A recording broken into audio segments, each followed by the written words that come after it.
Cronograma para passar em medicina no segundo semestre. Eu sei que você está pensando aí que talvez não dê mais tempo. Agora, se a gente tiver a estratégia certa, tiver um cronograma feito realmente com 5 pontos que mais fazem diferença para aumentar a nota, se a gente conseguir focar nos pontos mais importantes, eu tenho certeza que você consegue aumentar muito sua nota.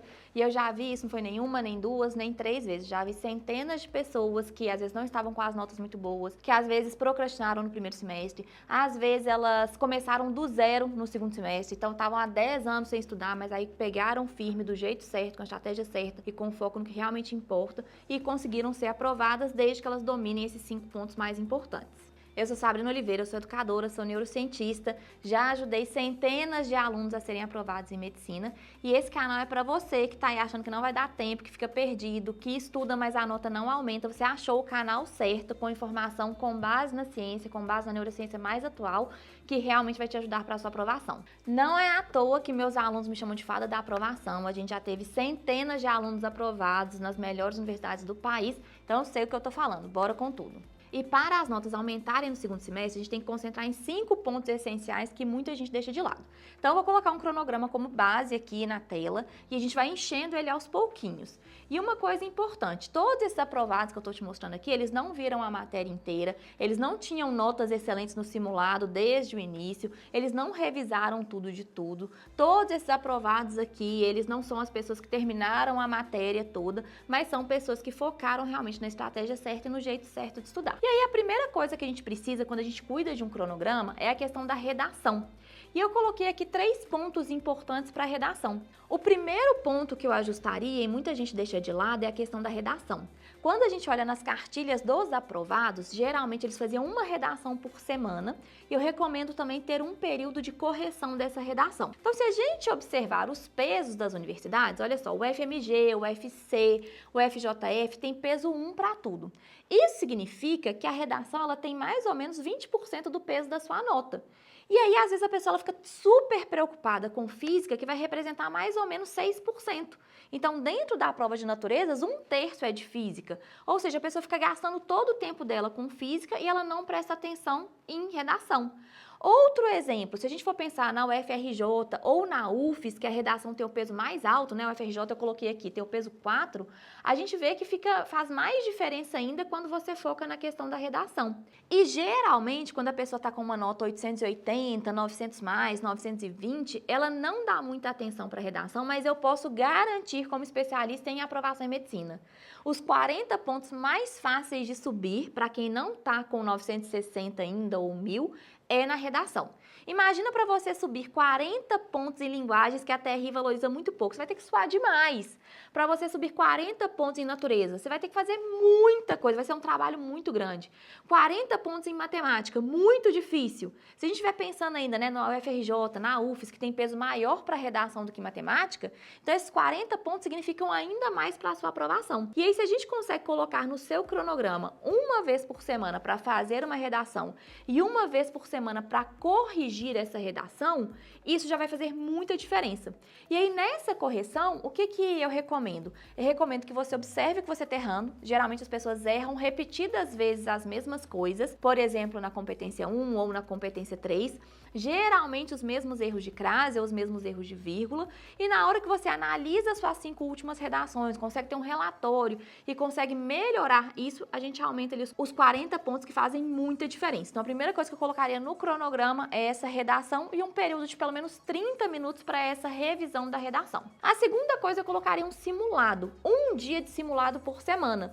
E aí, se você vai fazer várias provas, eu vou fazer o ERJ, o USP, o Enem, você pode ir revezando isso ao longo da semana. Então, uma semana você faz o dia 1 do Enem, na outra semana você faz o dia 2 do Enem, na outra semana você faz uma prova da UERJ. E aí, um dia, porque a gente vai precisar também de corrigir essa prova, que é lá o item 5 que eu vou mostrar, porque a maioria das pessoas corrige de forma errada. A minha recomendação é começar, não espere terminar a matéria para fazer simulados.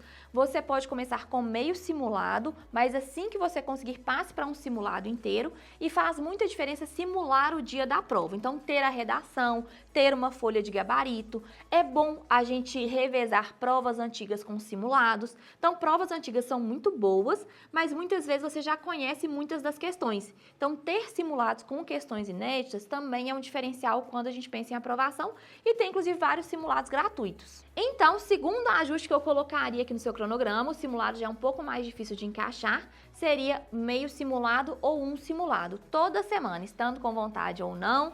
Pegue ali uma prova antiga ou um simulado e coloque na sua rotina. O terceiro ponto do cronograma, que ele realmente vai pegar a maior parte do seu tempo, a maioria das pessoas já faz isso, mas faz de um jeito que não é tão eficiente, é teoria e questões de fixação. Então, a maioria das pessoas realmente assiste aulas ou lê na apostila a teoria e depois faz questões de fixação.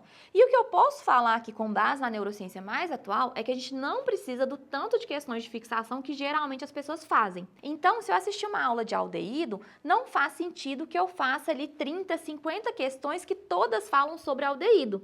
Eu sei que dá um afagozinho no ego, geralmente a gente vai acertando aquelas questões, mas é nisso aí que a maioria das pessoas gasta muito tempo e aí com isso elas não conseguem fazer revisão nem a revisão dos erros. E uma das pesquisadoras sobre aprendizagem muito famosa, a Barbara Oakley, ela chama isso de overlearning, que é quando a gente faz muito daquilo que a gente já sabe.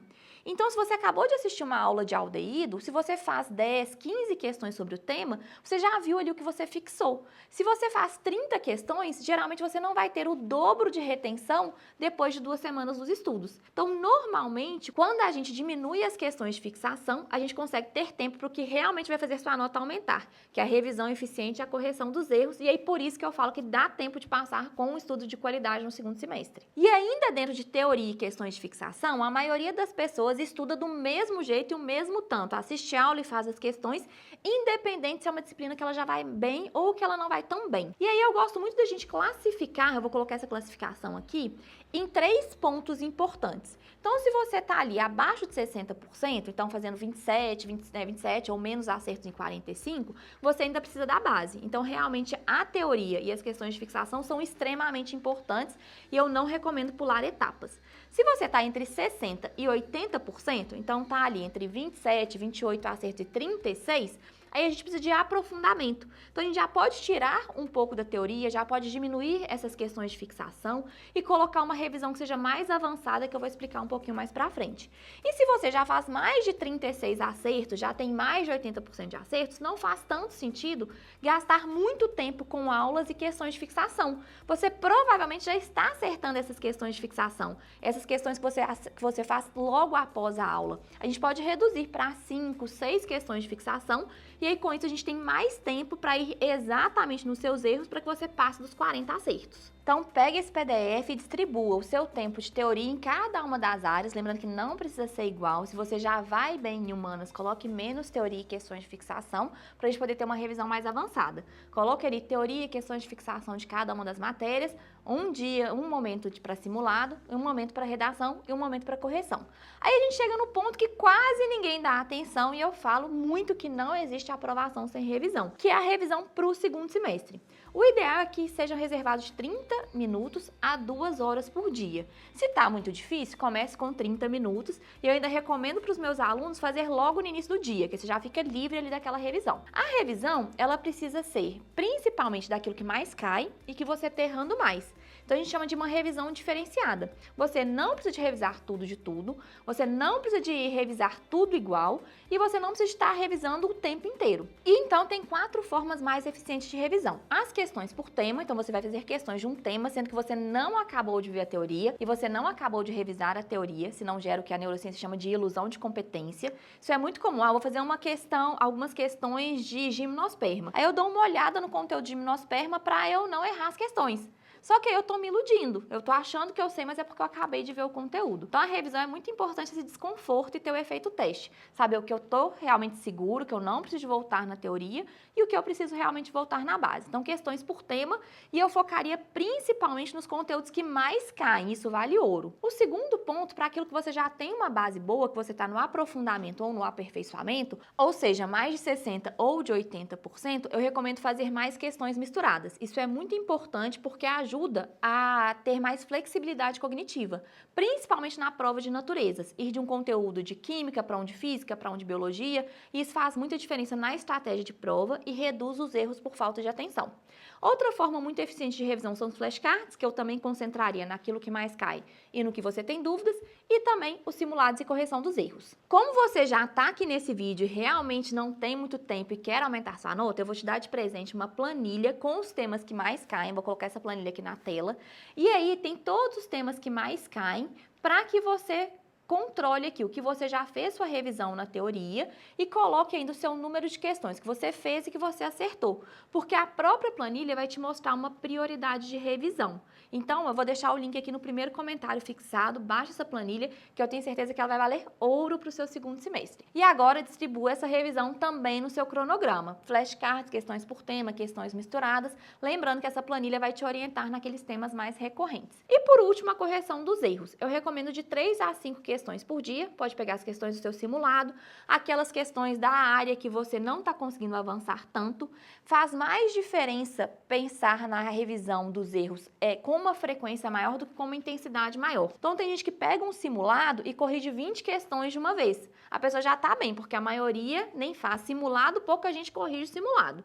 Mas ainda assim não é o jeito mais eficiente, porque a gente precisa de frequência. Inclusive a memória de longa duração, ela se consolida quando a gente dorme. Então se eu consigo corrigir 3 questões por dia, eu consigo ter muito mais resultado do que quem pega num final de semana e corrige 20 questões ou 15 questões. E quando eu monto um cronograma com um aluno meu, coloco ali 3 questões por dia, geralmente a pessoa fala, nossa, só isso que eu vou corrigir?